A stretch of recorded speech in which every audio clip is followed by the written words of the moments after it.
Elizabeth is in Lincolnshire. Elizabeth, what would you like to say? Oh, hi, James. Hello. I am so cross about Jeremy Corbyn. Keir Starmer is completely right to not give him the whip back. I've been a Labour Party member for over 30 years. Are you out on a bracing walk at the moment, Elizabeth? I'm on a dog walk. I might need you to stand still because the wind is interfering with the programme, and I mean the wind that's blowing into your phone as opposed to anything less delicate at my end. Can you hear me now? Infinitely better. Right, okay, I'll stand still. My apologies to the dog. Yeah, no, they're fine. No, I'm just really cross I'm really cross that we are still talking about Corbyn. So am I. He is, it's this victimhood that he has, and his followers, it's Poor like poor me. Yeah, and it's just like he has destroyed the Labour Party. And, I remember I was horrified when he was voted in as leader. And then I heard him speak. Were you really? From the very beginning? Because I wasn't. I tried for 2 years to give him the benefit of the doubt. And in retrospect, that was probably a mistake. But did you really know from the very beginning how awful he would be? Yeah. Okay. Because he's hard left, and that never works. Hard left could work. I mean, for me, it was never the policies that were the problem. It was the personality and the man. I know, but it's the attitude.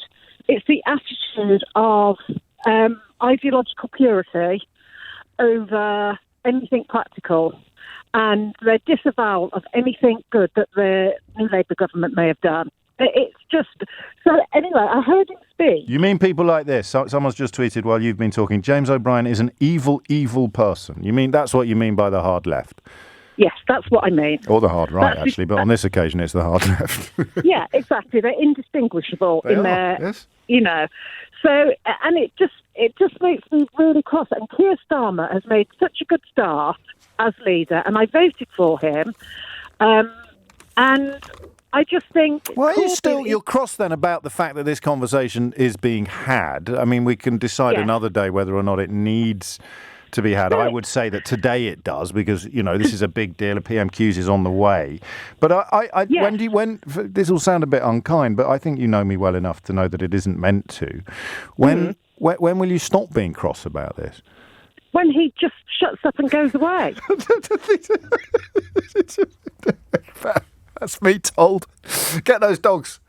Yeah, I think I'm the same, actually. And there you go, I know I get a lot of weird tweets, but none weirder than in this context. Absolutely incredible. The levels of delusion. And remember, I'm incredibly well qualified to talk about delusion because I spent so long talking to Brexiters.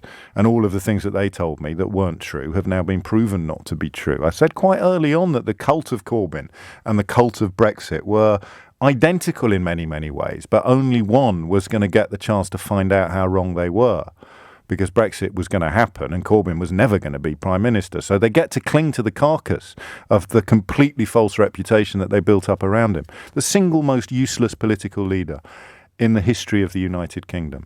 But still plenty of people listening to this programme who think I'm evil, convinced he's the Messiah.